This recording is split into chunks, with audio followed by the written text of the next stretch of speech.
umugabo si umufasha n'umugore.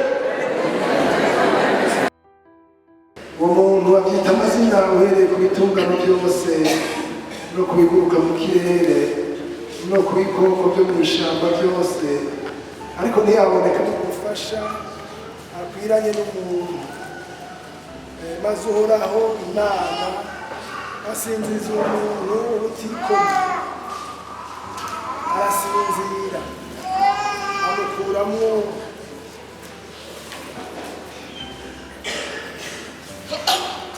urubavu rumwe, ahomeka inyama mu gishingo cyabo. Urwo rubavu uhoraho Imana akuye muri uwo muntu arukuramo umugore, amuzanira uwo muntu.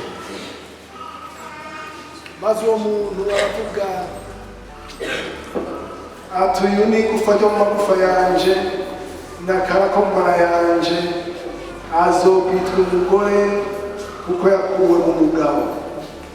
Nicyo gituma umuntu azosiga se na nyina akabana n'umugore wiwe akaramata, bakaba umubiri umwe.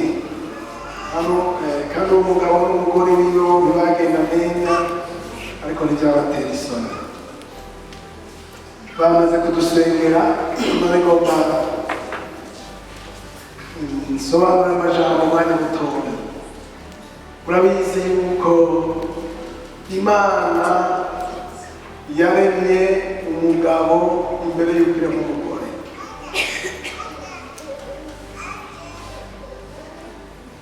Umugabo turabona ko Bibiliya yamwise umuntu. Imana iravuga iti si byiza ko uyu muntu yibana wenyine. Mwumva kwibana wenyine ari byo Imana yavuze ngo si byiza. None ni Imana yavuze ko atari byiza, mwumva ari byiza nyine. Imisore ngaha si byiza. Nibaza yuko amajambo muri Bibiliya tutiyumvira, mugabo ikintu Imana yavuze ngo si byiza ntikiba ari ki.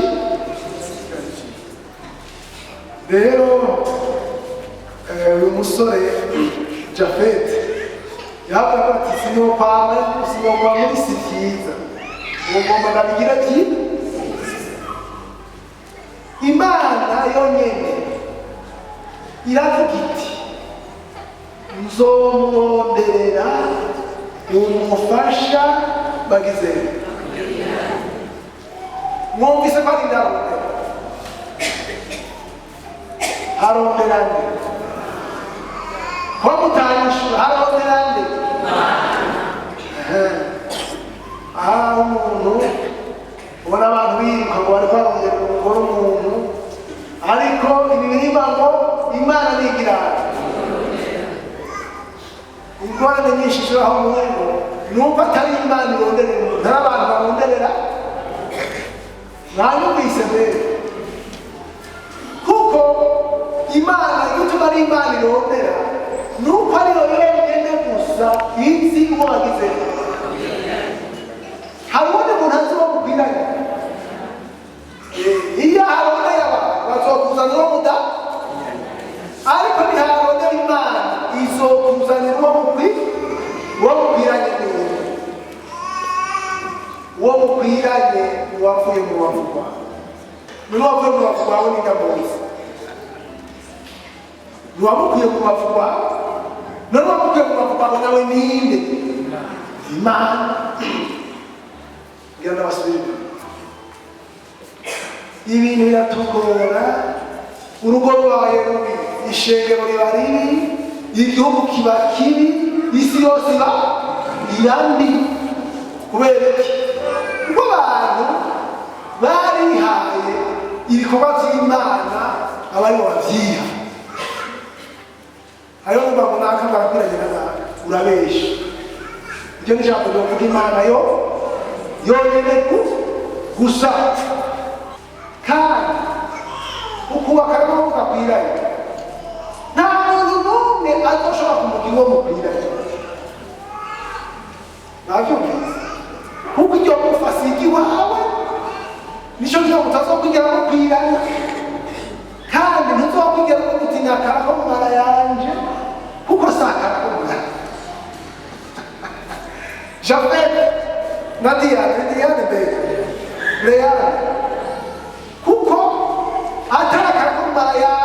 hazokwama induru, hazokwama umwereka, hazokwama iki, kuko sakara ko mumara. Ndababaye kuko ariko mwamajambo ntabizi ingene vyanjye vyagenze. Kuko amajambo nari byabwira inkumi n'ibisore batageze ngaho. Hari aho twabwira amajambo mutazoshobora. Kuko intango yabaye nabi.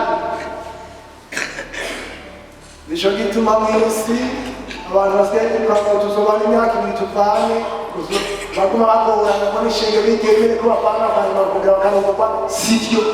Imana igomba kutuyubaha. Ni igikorwa c'Imana. Mariage ni igikorwa naberekwe neza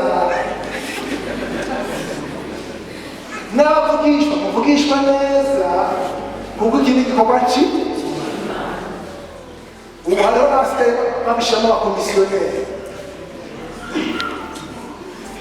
Umugabo n'umugabo w'umugore umwe ku isi yo kuko mu bavuga umugabo w'umugabo Imana ko umugore umwe ntiyakwiye mu babiri.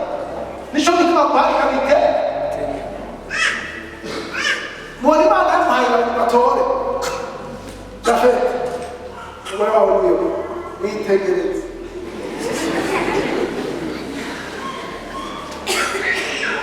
Ibi bintu dukwiye kubishira mu nkomezi. Iyaba guharika byemewe Imana ari kumuzanira abangahe babiri canke batatu igitora urugo. None Imana mu mugabo yakuye mu mugore ibintu biragoye. Ijambo ryitwa gukwirana ni ijambo rigoye rwose. Imana nizi uwo mukwiranye nayo yavuze ngo nzogirana nzomurondera siko nzomuronderera mwagize ikiragirana iramusinziriza ubutagirana.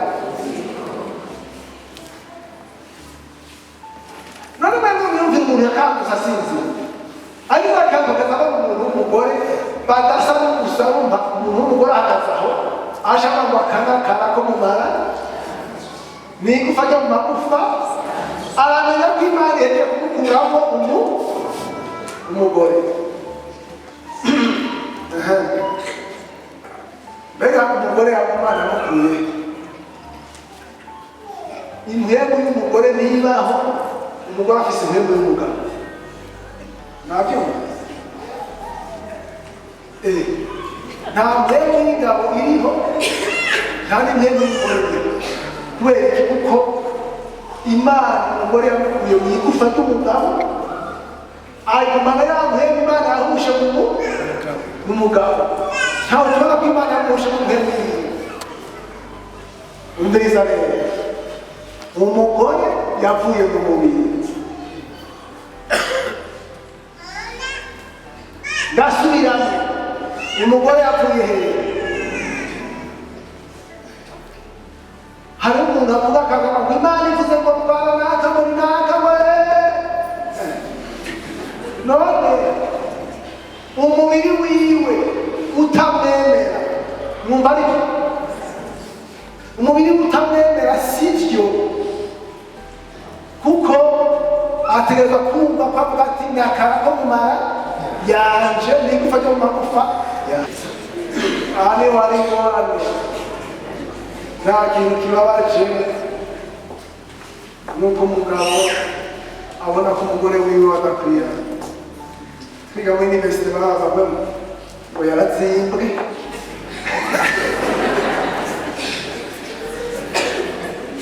Niyatsimbwe n'igufa ryo mu magufa n'akara ko mumara. Baravuga bateranje baraje umugore n'umugabo ngo yaramuzingi. None yamuzingi iki? Imana idufashe. Aha rero ari kw'iri jambo ngo biba ngo nico gituma reka njye gutuma amasomo neza amaze ko akara ko mu mara yanje n'igufa ryo mu magufa yanje bica bituma iki?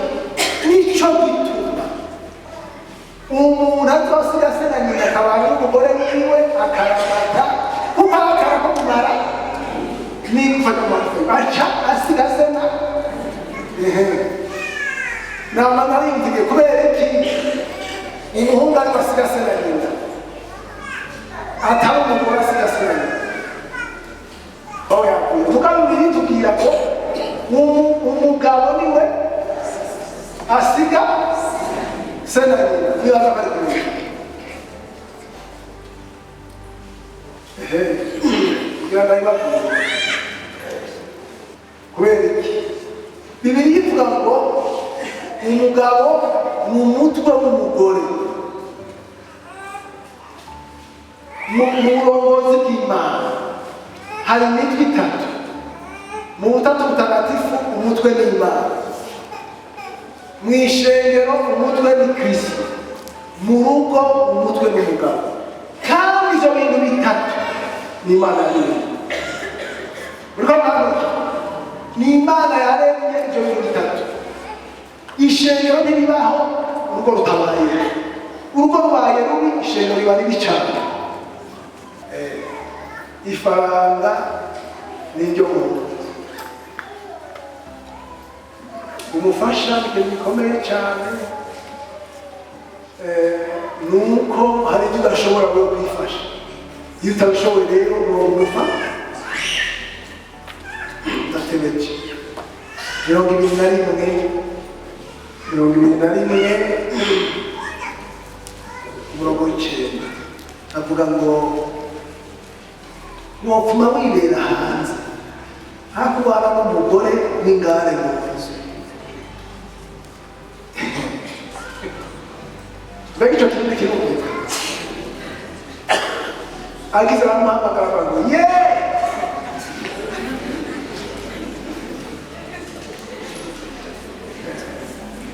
cyangwa amagambo niki mbana ndumva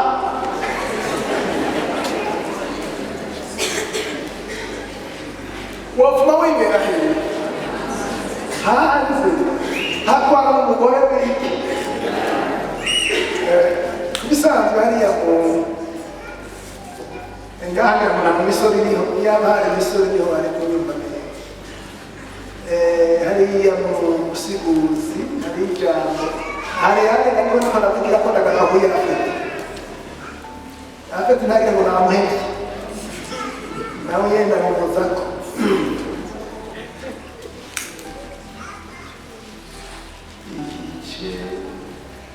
cy'indwi umurongo wa 25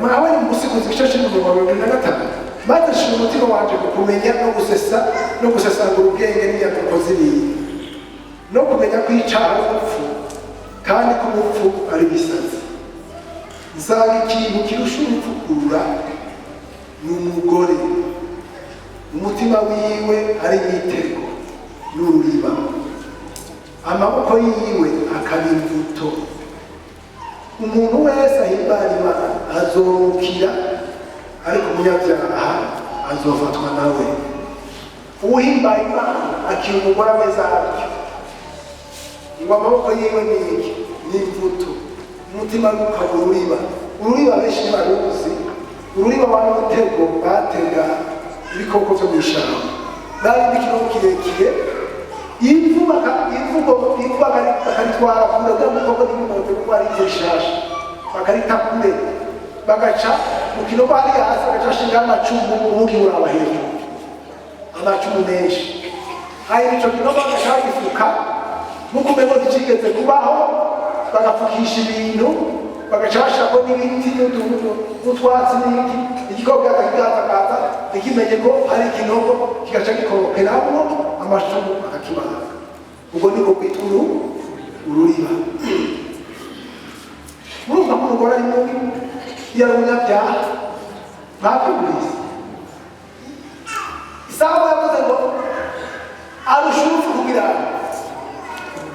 koma ikintu kirusha urupfu kurura birivuga ngo kuronka umugore n'ikintu cyiza kandi mu kirundi bavuga ngo umuhusha atunga ahusha umugore n'ukuri ushobora gutunga ufise umugore gito wabyumvise umugore gito naho kubaka inzu nziza uzosanga yarasivye abaye umugore gito naho muri intebe nziza uzosanga izo ntebe zahindutse po y'umwana ndabesha kuko n'umugore gito kandi hajya urugo hajya mu nzu n'umugore winjiye mu nzu y'umuntu uravuga nta mugore agira afise umugore gito cyangwa afise umugore w'iteka winjiye muri salo wambaye ikositime nziza umugore wakambara igitenge gicuyutse ingorane niba uzoba ucambaye urabyumva ni ukuvuga yuko bisanzwe umugore yerekana icuriwe niko murani yerekana hariya muhira iyo amabona ngaho yaba yafumbije ari umuntu bashaka kuba muri umutima wamwiciye mu nzu sinzi ko murani tugomba ingo nziza twatangiye kwigisha ingo ngaha ko twabizi ko ishengero ry'ejo riva mu rugo niko murani abagabo muri ngaha ari umugabo yumvira ko umugore ari wo gukandagira ko ari wo kubwira gutembagaza umugore ni wewe ari n'ubwira ngo ntahe ngashike witwe umugabo umushika akakama muhira oya mugabo atahabaga bakaja munsi y'uburiri canke munsi y'imeza uwo nta mugabo aba ari agakora imana idufashe navuze ku mugore bitari bike bari kuvuga andi majambo menshi urugo rutungishwa n'umugore hariya mu bundi bwawe buriho natwengetse kuko wasanga umugabo ari mbere ukwiwe umugore akari mbere ukwiwe bagatanirwa gutanga ibyo guteka uno munsi umugore yatanze ibiharage byo guteka ejo bigatanga umugabo n'urugo rw'urugo nuko umwe niwe yigeze kubaza ati mbega umugore ariyiba umugore ariyiba aha jewe ushyize amafaranga mu ikoti umugore wanje akayakurayo akayakoresha ibintu agatuma icyayi cy'abana canke agasuma yibye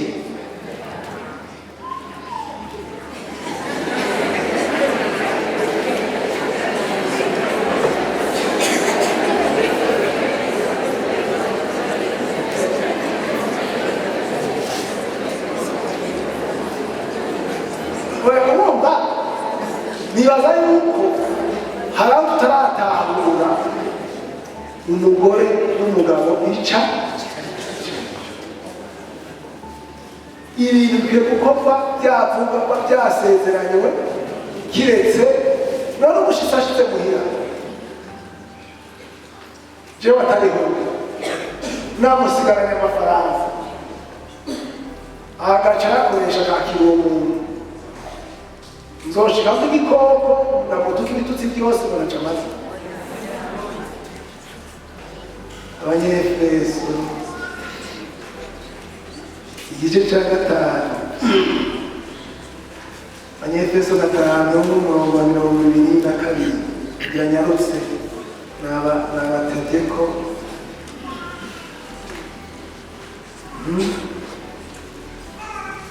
bagore mugambukira abagabo banyu nk'uko mugambukira umwana wacu kuko umugabo ari mu mutwe w'umugore wiwe nk'uko Kristo nawe ari umutwe w'ishengero akaba umukiza waryo ari wo mubiri wiwe ariko kuko ishengero rigambukira Kristo abariko abagore bagambukira abagabo babo muri bingahe bagabo mukunda abagore banyu nk'uko Kristo nawe yakunze ishengero akaryigura ngo aryeze aryogesheje amazi y'ijambo ngo agishira ishengero rifise ubwiza ridafise amarabaga canke injebejebe ikintu cose gisa gityo ariko ngo ribe iryera ridafise agasembe ndiko abagabo nabo bakwiye gukunda abagore babo nk'imibiri yabo bwite ukunda umugore wiwe abagize abayikunda kuko atamuntu yigeze kwanga umubiri wiwe ariko arawugaburira akawubungabunga nk'uko Kristo nawe agirira ishengero Imana ishimwe. Aya amajambo ya Pawulo yabwiye abubatse bo mu ishengero ry'i Korinto. Hariho amajambo abiri maniniya bagore mugamurikire mu Kirundi bavuze mugamurika siko, ariko mu Gifaransa bavuze kuki mwubahe abagabo. Nibaza ko umuntu yahigiye mu Kirundi hari akantu atahigiye ko kugambuka no kubaha birata. Umuntu ashobora kugambuka utamuha kubaha ikintu gikomeye rwose. Umunsi Leyane yokwerekana ko atubashe Jafeti, nicyo kintu giteye ubwoba. Abagabo mu kamere kabo barakunda kubaho, na cyane cyane umugore wawe. Wowe ukengerwa n'umugore w'umundi aho ukengerwa n'umugore wawe. None se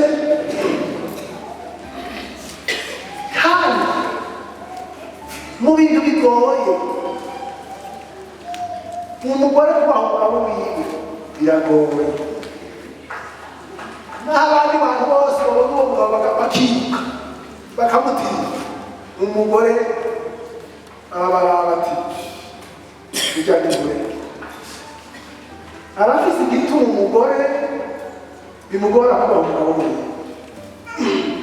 Namagana nkayumviye nicyo gituma ubusambanyi ari icyaha kibi, ni icyaha cyo kwikengereza, ni icyaha cyo kwigira muto, ni icyaha gikura iteka. Uravuga cyane. Kandi iyo umugabo agiye mu busambanyi aba abaye igihugu. Urumva igihugu mbere ni ukuvuga acagira imibiri myinshi, umutwe umwe imibiri ingahe myinshi. Bivuga ngo ntimuzi yuko umuntu yifatanije na Maraya aba barimo umugabo afise umugore n'urugiwe agiye mu busambanyi aba abaye igihumwe, kuko bene umugore n'umugabo umubiri umwe. Umuntu wese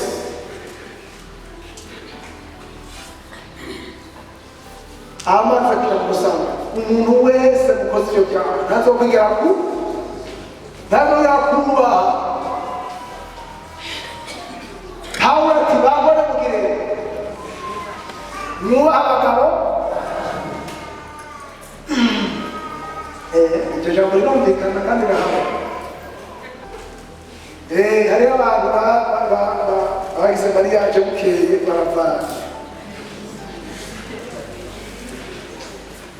kuko umukobwa iwabo se niwe yavuka kare mu gatondo agateka icyayi agatwara icyayi mu cyumba agashinga. Hanyuma ko gutangara amazi umuntu, hanyuma nuko twebwe twamenyererwa kubacumbisha nyine ari bacumba iminsi yose. Hanyuma iwabo w'umuhungu naho nyina niwe yazinduka agateka icyayi agashira umugabo akiri mu cyumba. Hanyuma na mu gitondo umugore atera umugere umugabo cyo guteka icyayi.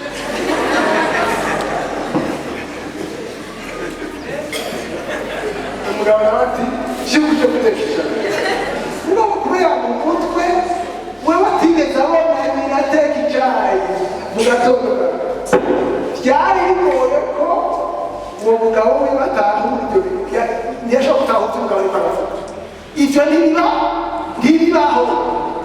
Baraterana imigere, ibyo kudahuriza ko bigashobora kubaho. Sinabona bamwe mu Imana bajewe umugore wacu batumara imyaka 20 ngo nta kintu kimwe tubaho uko n'ugushikuza. Uko n'ugushikuza icyo bimwe mu byenda mari imyaka 20 ngo nta kintu kimwe muraho. Oya, uko n'ugushikuza icyo mutabira abaho siko ivyo mupfabira iminsi ya mbere ni gutya siko mama wawe arakwereka na mama wawe akagira mugabo mutegerezwa kuvugana ibintu byose ngira ndababwire akamaro mama wawe aje kubaramutsa ikintu mumuha agihabwe na Yafeti uriko urabyumva mama wa Yafeti icyo mumuha yambara ikado cyangwa icyo mugabira agihabwe n'umukazana muheze murabe ibintu bigenda ikindi mwubahe nyoko bokwe nka mama wawe kuko ni mama wawe somuka mwubahe nka papa wawe ko ni papa wawe nawe mwubahe somuka na nyoko bokwe wawe nk'ababyeyi bawe kuko mwahindutse umubiri bagabo mukunda abagore banyu Yafeti umunsi uzokuvuga uti umugore wanje si mwiza uzomenye ko shetani yadodoye umugore aba mubi ari bumugize mubi aba mwiza ari bumugize mwiza banyumvise umugore wawe n'uyo abandi bose abazogomba kukwegera ntivugishe utujambo n'ibikoko byo mu ishyamba bisa n'amanjoro ntacyo twokimana ntacyo n'ibisuma ndabeshya umugore wawe n'uyo turasengeye hamwe tukabahezagira uwo ni utegerezwa gukunda hanze umugore wawe n'uwishengero ryarizeye ryahezagiye na leta yahezagiye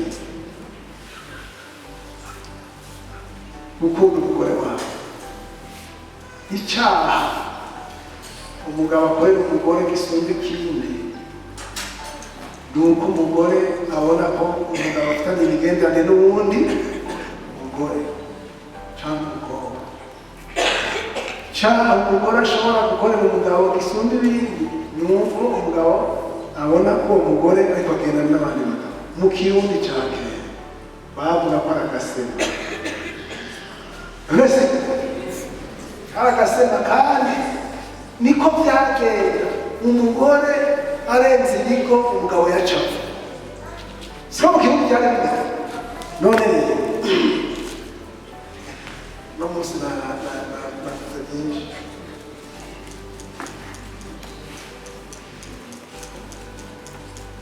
ijambo ry'Imana twasomye ngo umukunda nk'uko Kristo yagize yakunze ishengero kandi akagikura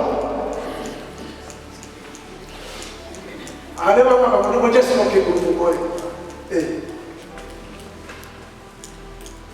ariko Pawulo yerekana urukundo umugabo ategeka gukunda umugore wiwe umufasha n'umugore kuzamura kuko amajambo ngo biriya avuga uwo mugabo wese umufasha uzomugize muto ndabesha uwo mugabo si umufasha n'umugore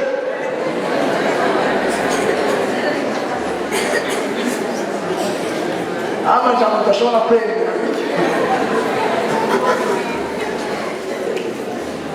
ni ukumenya yuko umugore utegerezwa kumenya ko utari umutwe ari umugabo nicyo tubaho umufasha siko mubatiwe kandi cyo tubabirizwa ngo mwubaha abagabo mu kirundi bahise bijambo ngo mubagambukire muri byose none ukuguru kugambukira umutwe no kugutingiye muri kugurwa cyo kugambuka none se umutwe ugize uti negere bisi amaguru acagenda gutegera